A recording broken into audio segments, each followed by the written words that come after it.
Will Mike Trout still be fantasy relevant in 2026? And can Zach Neto be that league winner you need on your team? We'll discuss that and more on today's action-packed episode of Locked On Fantasy Baseball.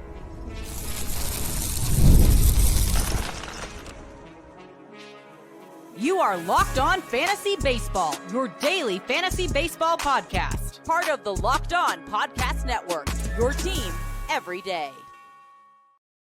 Hello, fantasy baseball fanatics, and welcome to the Locked On Fantasy Baseball podcast, brought to you by the Locked On Podcast Network, your team every day. As always, we're your number one source of fantasy baseball knowledge, and thank you for making us your first listen each and every day. I'm your host, Dominic Martino, joined, as always, by my co-host, my partner in crime, my best friend, Matthew Adney. As you can see, if you're watching on YouTube, and if you are watching on YouTube, and you haven't already, hit that little bell below. It's going to subscribe you to the channel and give you notification every time we drop a new episode. Or if listening on the audio side of things, please make sure you're subscribed. And if you're listening on a platform like Apple or Spotify that allows 5-star ratings and reviews, we would truly appreciate it if you do that for us as well. And lastly, as we head into the offseason, give Matt and I a chance on the Insider's Track, where we're discussing fantasy baseball all offseason long. We're going to be discussing Keeper, Dynasty. We're going to be doing some giveaways. I got my fantasy 2026 fantasy baseball 2026 rankings in the works. So we got a lot going on in the Insider's Track, even though it is the offseason. So give us a chance there. The link is in our the bio, wherever you're listening. It's available, the bio, if you're listening, and it's available on any of our social media platforms. And today's episode is brought to you by FanDuel. Right now, new customers can bet just $5. If your bet wins, you'll get up to $300 in bonus bets to use across the app. Download the app today. And all right, we got the Angels on the schedule for today. Mike Trout, disappointing season, was a bit banged up. Listen, is he still relevant? We're going to talk about that. Zach Neto, absolutely love him. Had a great season this year. He's on the docket as well. Pitching, little bit of a downside here for the Angels, but we got guys like Ben Joyce, who could be a potential closer in 2026. And then we're doing prospects at the end of the episode, so you're not going to want to miss the prospects. Tyler Bremmer and Josue Lugo. We're going to be talking Lugo. We're going to be talking about those guys and their outlooks for 2026 as well. So, Matt, where are we starting with today's episode, my brother? All right, let's talk about Mike Trout. All right, let's start there, right? Is he relevant for 2026? What happened this year? What do we expect from next year? Essentially, let's just break that down and kind of go from there. So, what did Mike Trout do this year? That was in general, right? 456 at bat, 73 runs, 14 doubles, a triple, 26 bombs, 64 ribs, 2 stolen bases, and batted a horrendous 232. In that time frame, I'm not really upset with the performance, with the 26 home runs and whatnot. Honestly, with the state of the team, you couldn't really expect high runs and ribs, but at least he showed out in the power. You obviously would have expected more, batting average and things like that, but ultimately he didn't have a bad season when you look at the stat sheet for based off of the team surrounding him and the essentially production and power. Everything underlining stats as well kind of align with what we saw, right? It was more health and him missing a good chunk of the season that really stopped him from reaching, over 30 home runs, which I think he would have obtained if he played another 30 games. Essentially, he played 130 games. You look under the hood, the xWOB is at 363. The expected slug is at 490. Average exit velocity was at 91 miles an hour. He barreled 15.8% of the time. Now, you mix that with the hard contact percentage of 49.3%, and those two are your sticky stats for power, right? You look at it, barreling 15.8% of the time, which is a super elite number, and then mixing that with nearly 50% hard contact percentage, quality contact plus hard contact on a frequent basis equals excellent power numbers, which we saw a good pace at. Then you look at, average exit velocity. When he hits that fastball, it exits the park pretty good. The expected slug also offers a look under the hood of, hey, he was hitting very well. Bat speed is fine, something that we didn't see negative regression in, which I love. He didn't really chase. He did whiff and strike out, but he also walked that at 15.6% rip. Everything is repeatable. What are we expecting for 2026 when it comes to Mike Trout? Well, I think he's going to come at a massive discount. I think he's going to be a guy I'm going to be targeting late in drafts because he's definitely going to be outside of the top 130, in my opinion. He's probably going to be like a top 150 pick because of the, stat sheet essentially and the limitations of the roster around him. But ultimately, like, I am going to be targeting next year and try and take the shot. And I think the cost is much better than last year. I think you had to take him in the first 7 rounds. This time, I think you'll be able to get him in the double-digit rounds, which is going to be key. So Mike Trout is a definite target for 2026, and the price is probably going to be just right. Yeah, I'm pretty much with you on Trout. I think there's bounce back potential. I just don't know about the health. As I talk about, I've been working on my 2026 rankings. I have Trout at outfielder number 36 right now. So that puts him at, basically a low end outfielder number 3, or high end utility bat, right? So, Matt, you talked about the power that's definitely there. I just don't know what the upside is on the counting stats. We know he's not going to really steal bases anymore. And then this Angels team, I think for counting stats, might not be great with the runs and RBIs. And where does he wind up in the batting average department, right? You looked at the underlying stuff for batting average, batting average projected, kind of tells you where the batting average should be rather than where it was. And I know it sits at a 246 batting average compared to 232 batting average. But Trout was bad last year in batting average 2 at 220. The year before it was 263. The batting average has been going down year after year since 2021. So I just don't think Trout's going to be the guy who we thought he is. But as Matt said, we don't have to pay the price that we used to pay. So if you're going to get a guy that's like 35 home runs with maybe 80 RBIs and, potentially 80 runs and a 250-ish batting average, he's not killing you as an outfielder number 3 or a high-end utility bat. So I think Trout is somebody that, we can profit off of if we're getting him at, the outfielder number 36 last year was taken at pick 124. So that's not a bad spot if we're taking a guy like Mike Trout that does have potential to be better than even the numbers that I projected. But let's move on to somebody I'm a bit more excited about. Let's talk about Zach Neto. Big season in 2025. Helped a lot of us, be actually a lot better than we thought we were going to be because Neto has found money. Had a strong season. I'll read you the numbers. Neto, 128 games played, 502 at-bats, 82 runs, 29 doubles, 82 runs, 29 doubles, 26 homers, 62 RBIs, 26 steals, had 33 walks to 149 strikeouts, so he's not as much of a points league guy, and he hit 259. Neto was a bit banged up, like I said, only 128 games played, but that's still 26 homers and 26 steals. So if he plays 155 games, Neto, that's easily a 30-30 season with way bigger counting stats. That's probably closer to 100 runs and 80 RBIs. And I think the batting average was moving in the right direction for a guy like Neto as well. And, listen, he's still fairly young, was only 24 years old this past season. He's going to be 25 next year. And shortstop is kind of loaded. So right now I have Neto ranked as the number 10 shortstop going into 2026. And I honestly do think there's room for him to improve on that. So if you if you don't want to be in the market for one of the top end shortstops, you could wait a little bit, and Neto is still going to, I think, be around. When you look at the underlying stuff for power, looks great. The X slug, he sat in the 88th percentile of that. The average exit velocity was pretty strong at 91 miles per hour on average. Barreled the ball really well. Hard hit rate was above average. Just like I said, it's not going to be great in points leagues because he does swing and miss a lot, does strike out too much, doesn't walk a lot.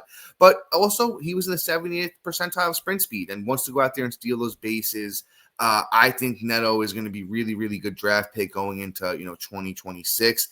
Where was the top 12 shortstop taken last year? Because I honestly want to say he's going to be wound up being taken around the 12th shortstop. But yeah, pick 110. So that's going to be really, really good price for Zach Neto heading into 2026. Somebody, like I said, I'm probably going to have a good amount of shares on, and I think you guys should as well. So, I mean, I like Neto. Before the injury in spring training and him going down, Neto was actually in my top 10 for, shortstop as well. I actually really like the upside of Neto, and, we finally got to see it come to fruition once he actually, came back from the IL. So Neto as a whole was absolutely fantastic. Pretty impressed, actually. All the underlying stats scream there is some serious positive regression and sustainability in it. But let's move on. Let's talk about.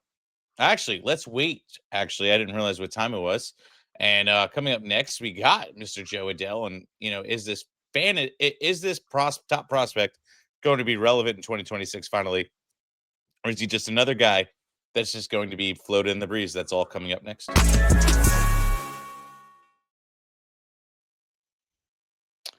All right. The NFL season is here, and FanDuel has an offer you don't want to miss. Right now, new customers can bet $5 and get $300 in bonus bets if your bet wins. That's right. You can pick a bet, put down $5, and if it hits, you will unlock $300 in bonus bets to use across the app. I love FanDuel. It gives me so many options and ways to play. I built parlays, tried player props, and even followed the live lines during games. It makes watching football even more exciting when I've got a little bit more writing on the action. Whether you're a casual fan just loving diving into stats, or you're just checking out your Sunday matchups and your fantasy categories, it's the place for you. FanDuel makes the game day every experience way better. So what are you waiting for? Visit FanDuel.com and download the FanDuel app today to get started. And look, I actually have something for you to help make your $5 bet count. And guess what? There is a matchup today for football as you're listening to this podcast. There is 2 matchups, and I got the one for you. So we're going to go with the Commanders game. We're going to go with Bill Krotsky. We're going to go for the over on the rushing yards. We're going to go for an anytime touchdown. And then we're going to go for Jaden Daniels with a anytime touchdown. And as long as Deebo Samuel is playing an anytime touchdown, along with the over rushing yards for Jaden Daniels. And that is going to get you a nice parlay action. You put the $5 down, I guarantee you'll get a $150 return. FanDuel, official sports betting partner of everybody. And all right, look, you want to get a little bit more than what we offered in this 30-minute podcast, make sure to check us out on the Insider Track, where you're going to be able to get our rankings, all our stuff that we just can't fit in this 30-minute podcast. Check us out, links in the description below. But let's get back into it. So let's talk about Mr. Joe Adell. Joe Adell, big disappointment in my opinion as a prospect and as a whole. But this year at age 26, there were some impressive things that make me want to think about him for 2026. And let me tell you all about it. 526 at bats, 63 runs, 18 doubles, a triple, 37 bombs, 98 ribbies, 5 stolen bases, and batted a horrendous 236. Now, the batting average, fugly as can be. But let's talk about what we could possibly see from 2026 from Joe Adell at age 27 after the, I would say, breakout at 26. So the ex-Woba was sitting at 378, which is really nice. On top of that, the expected batting average is at 273. Now, I'm not buying that 273. I think he's more like a 250 hitter, if I'm really being honest, and we'll get into that in a few minutes. But the power, though, the 37 home runs we saw in 2025, 100% repeatable. We always know that Joe Adell always had power, but the underlying stats say that it's 100% sustainable. He barreled 17.3% of the time. That's elite contact number. That's 96th percentile. On top of that, he coupled it with hard contact percentage of 50%. You mix those two together with elite barrel rate, which is quality contact, and the fact that he's crushing the ball every time he hits it, half the time he hits it, just makes it that much more believable that the power is repeatable. Then you mix it with the average exit velocity, which average exit velocity really just is how hard you hit the fastball. But still, 91.7 miles per hour. You mix those 3 things together and you say, boom. Then the expected slug at 565, phenomenal. 100% is repeatable because of everything that's there. It's not like, okay, you saw super low numbers at those things and he just got lucky. Everything supports the output on the stat sheet, which is absolutely wonderful. Now let's talk about batting average and expectations for that. Expected batting average 273, not buying it. I think it's more like a 250, 240 situation. He struck out 26.4% of the time and only walked 5.4%. You look at those two together, and that says batting average is going to be in the toilet, which also could limit the amount of home runs he can get because it's just either make or break for him, and he's just pretty much just going to get crushed. Now, the one thing I do like is he ground balled 38% of the time and popped up fly balls 29% of the time. That kind of combo says like, yo, he's either flying out or he's striking out. That's really about it. He's not getting those easy ground outs. Again, supports the power. Joe Adell next year, in my rankings, probably going to be a top 50, if not the 50th outfielder in my rankings. But I think that's a great spot, first bench player, fourth outfielder. Joe Adell, I think, actually has some serious upside and probably going to be a sleeper for 2026. I'm with you, Matt, and we're gonna do a fun little game, and I want everyone at home to play along without cheating. No cheating on this one. So, Matt, you're gonna start on this game here. Okay. I have another very famous fantasy baseball player's stats queued up here, right? So this year was Joe Adell's second full-blown season in the bigs as a 26-year-old, right? So I have somebody that we all know very well in fantasy baseball's second year in the bigs queued up, right? And he was 25 at the time. And pretty much it was his breakthrough season. So we're going to talk about this here. Matt, you can tell me if these stats are comparable to what Joe Adell did this year. So player X, we're going to call him, had 64 runs as a 25-year-old. This is back in 2018. 137 games played, 428 at-bats, 64 runs, 14 doubles, 26 bombs, 61 RBIs, and hit 238. Would you say that's kind of similar to what Joe Adell did this year, right? Somewhat. And then, actually, I will say this player followed up with 38 home runs the next year and hit 250 with 92 RBIs and 82 runs. So, Matt, any guesses on who player X might be? And then first, before you answer, kind of similar to what Joe Adell did this year, right? I would say somewhere along those lines, no? Yeah, I would definitely say so. Now, 2018. 2018 was this player X's second full year in the bigs. And then I read you off what he did in 2019. So I'm thinking Joe Adell might be able to follow up this year with something similar to what player X did. Matt, you talked about the underlying stuff for batting average. It looks good for Adell. And this is a comp I want to throw out there. And this player right now is 32 years old and a very well-renowned player in the league at the moment. I have no idea who you're talking about, in all honesty. Kyle Schwarber. So we look at Kyle Schwarber right now, and we look at him as one of the elite players in the game. And I think Joe Adell, I know Joe Adell was a very high-end prospect formerly. I think Joe Adell's career path could take a similar way that Kyle Schwarber's did, where Adell kind of sells out for power, kind of locks in on that being his thing.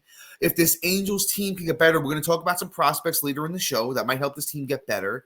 And I just think Joe Adell's career path could be, hey, I'm a 40 home run kind of guy that hits 250, ish, and can give you 100 RBIs. I can steal 10 bases in any given season because Joe Adell's quick enough to do it. And the runs, if he hits near the top of that lineup and this lineup gets a little bit better, could be 90 runs a year for Adell type of guy. I agree with you. I haven't thrown Adell into my rankings yet. I've gotten about 40 outfielders deep, but I do have him queued up that I want to get him in my rankings somewhere next. But let's sneak this next guy in real quick. Let's talk about Taylor Ward. Taylor Ward has, I feel like, just kind of become like old reliable in fantasy baseball. Had a solid year this year. You probably didn't pay much on draft day, especially if you were in a shallow league, he was probably a pickup.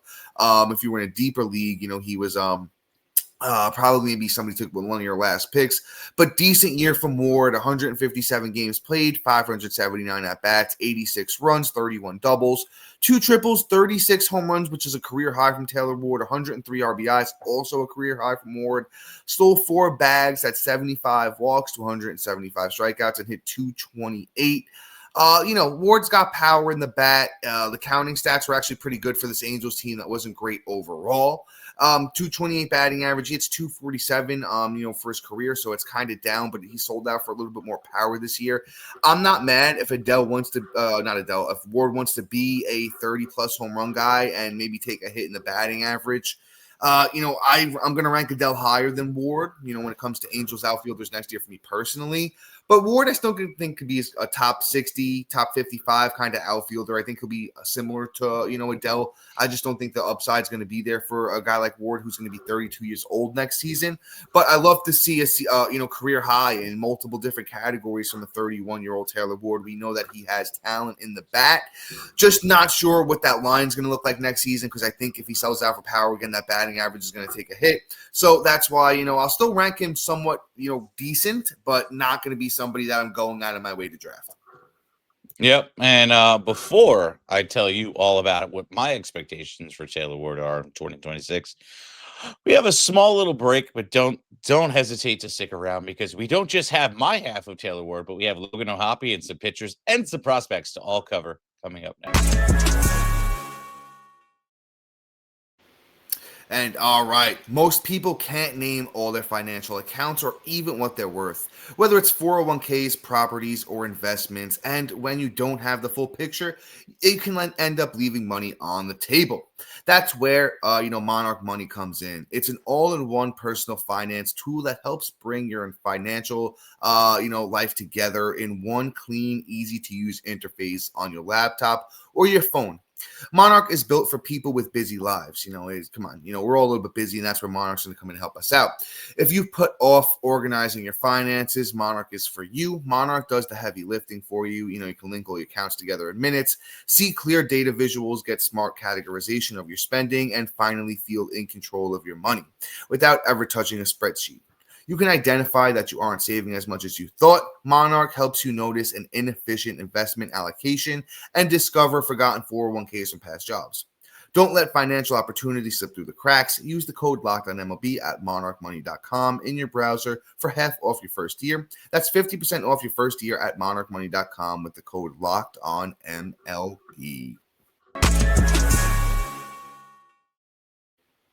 And all right, guys, let's keep it pushing here. Matt, thoughts on Taylor Ward? All right. So I like Taylor Ward. Don't get me wrong. Now, Taylor Ward only for me is I don't see what he did in 2025 repeatable, if I'm really being honest. And I don't even think he's going to be a top 50. I don't even think he's going to be, sorry for banging my microphone, listeners. I don't even think he's going to be a top 70 outfielder for me, if I'm really being honest. And that might be a little hyperbolic. But let's get into why. Now, he makes quality contact at 13% of the time, 13.7% of the time. But the hard contact percentage is at 42.7, only 47th percentile. And quite honestly, I'm not really liking that with the two mixes. Even though he makes quality contact, he doesn't take advantage of it. The average exit velocity is at 90 miles an hour, which is decent, but that's just against fastballs. It's not like he's making hard contact. Literally 50% of his 50% of the time he swings, or 50 time he makes hard contact, it's really hard. It's really below average. I don't like that. Then you mix it in with just like, the expected batting average, how often he strikes out and how often he whiffs. You're just like, okay, where is the opportunity actually going to be for this guy? And is this performance that we saw for him repeatable? No, I think this is an outlier year we saw in 2025. And therefore, I just don't want to touch him with a 10-foot pole. So my expectations are super low for Taylor Ward, and I don't want anything to do with him in all honesty. So we might be on the opposite sides of the spectrum between Dom and I, but ultimately, like, I'm just not buying into the performance because there's not enough data that says, hey, this is a repeatable performance for me. Well, let's move on. Let's talk about Logan O'Hoppe. Now, Logan O'Hoppe, if you looked at him at the beginning of the year, you were like, man, this kid might have just broken out. And then you look at what happened down the stretch and look at the season total numbers, and you're like, damn, that was disappointing. Because he opened up with April with 8 home runs, 14 ribs, and 11 runs and batted 270. He followed that up with 6 home runs in May and looked stellar. But hit 155 in June and only 3 home runs. Then 1 home run, then 1 home run, then no home runs, and completely fell apart. Literally did not great in August and September. Didn't even make it over 200 batting average. It was just fugly all around. Now, we all knew that Logan O'Hoppe has the ability to crush the ball, right? And you look at the underlying stats and what you look at power and things like that. Can he actually do it? Absolutely. It's in his wheelhouse. He makes great contact as he barrels 13.3% of the time and creates hard contact at least 47% of the time. Now, that is actually elite contact to barrel ratio, along with average exit velocity. But everything else screams exactly what we saw. Horrendous batting average, not a lot of contact, but at least when he does, he makes something out of it. But it's not enough for me to want to draft him. So where's a Logan O'Hoppe going to be in my rankings next year? Not my top 10 catchers, but he's going to be an upside play that I'm going to try and draft anyway, because we know how we draft here, catcher slate. So he might be a high upside, low floor kind of play that I might just try and target. Yeah, man, I'm with you pretty much. So I'm gonna keep it short and sweet on O'Hoppe. I'm out. I have him ranked as my number 19th catcher for next year. As you talked about, there's some upside definitely still in O'Hoppe because he's young. It's just with the tough team context and just didn't see a lot of improvements from O'Hoppe this year. So not somebody I'm gonna be drafting unless it's like a 2 catcher league or I really really waited on catcher and everyone just kind of got eaten up. Let's move on to a former top prospect who got the call this year, Christian Moore, second baseman for these Angels. Unimpressive in his showing in the bigs. Only hit 198 over his first 3 games in the majors. Did have 7 home runs though, which was nice over the 53 games and 162 at bats. So showed off a little bit of that power stroke. Didn't get to show off the speed, which is there. Let's talk about what he did in the minors in 2024. Talk about why Christian Moore was a top prospect. Only 25 games, but he did hit 347 over that time with 6 home runs in only 25 games is impressive with 2 steals. Hit 375 in his last season of college over 72 games, had 34 home runs. So does have power in that bat, did steal 5 bases. So Christian Moore is a nice little mix of power and speed and still only 22 years old. So there is upside for him. You look at the underlying stuff, it's very small sample side, but close to the 80th percentile when you're talking about sprint speed. Knew how to take a walk. I'd like to see improvements in, some of the underlying stuff when we're talking about power, but it's such a small sample size in the bigs. We know that the Angels are aggressive with their young prospects. Christian Moore at second base. I don't know if I threw him in there. Will be a deep cut at second base, to be honest with you. I have him as the 29th second baseman. If he has a big spring, I could see it moving up. But for you deep league players, he might be somebody you throw on your radar. But I could see him, being a pickup if things go right. First couple weeks of the season, he looks good. Don't be afraid. Remember the name Christian Moore, second baseman for these Angels. Yeah, I like Moore. Moore was somebody that packed a punch. Somebody that I touted and wanted to get in, a lot of my dynasty leagues last year. So I think there's a lot of upside, and I actually didn't expect him to get the call as fast as he did. So Moore is somebody who's going to be interesting for 2026. But let's move on for time's sake. Let's talk about Tyler Brenner. I was going to say Brenneman. I'm thinking Alec Brenneman from, but starting pitching prospect for the obviously the Los Angeles Angels, and he was a first round pick, second pick of the 2025 MLB draft, and he played for the University of California, and he actually had a really good college career. Right in 2025, he had 77 innings pitched, 111 strikeouts, a 3.49 ERA. Look really good ultimately, and you look at what the FanGraph says about him too. Fastball's 55 out of 55. The slide is 45 out of 55, changeup 60 out of 70, commands 35 out of 50, which means he's a little bit raw. But really what that means is he's a guy that likes to strike everybody out. You see that in the strikeout ratios, right? 77 innings pitched with 111 strikeouts, like Snell kind of type pitcher, a guy that just strikes out everybody, but has the potential to have a really high whip. Now, you didn't see that translate in NCAA level because they're college hitters. He's going to get to the minors, he's going to get to the bigs, and he's going to be a guy that's going to have a higher elevated whip until he figures out the command aspect of it. So Bremmer is somebody that is somebody I'm going to be targeting in my dynasty drafts. I think he has high potential. I think the stuff is good on him. I think that ultimately he can build himself to be a good pitching prospect overall. Yeah, Matt, great take on the young Bremmer. He could just be the ace that this Angels team desperately needs. So somebody to keep your eye on headed into 2026 drafts, as Matt mentioned. Let's talk about one more prospect here. Let's talk about Josue Lugo, shortstop prospect for the Angels here. Still down in rookie ball, but he's only 18 years old. Had a good year this past year, over 35 games played. 271 batting average, 19 runs. That's 129 at bats, 7 doubles, 2 homers, 23 RBIs, 19 walks to 40 strikeouts, stole a base. Was a bit banged up this year, but last year had an even better season in rookie ball. 301 batting average over 53 games. That's 193 at bats, 31 runs, 11 doubles, 3 triples, 5 homers, 37 RBIs, 17 walks to 51 strikeouts, and stole 18 bases. So more known for his steals, Lugo is. Got a little bit of power in that bat. Still a young bat that needs some polish. But if you play in like a deep dynasty league, somebody to keep an eye on. I want to talk about one more guy. A little bit of pitching here for the Angels. I do want to mention Ben Joyce.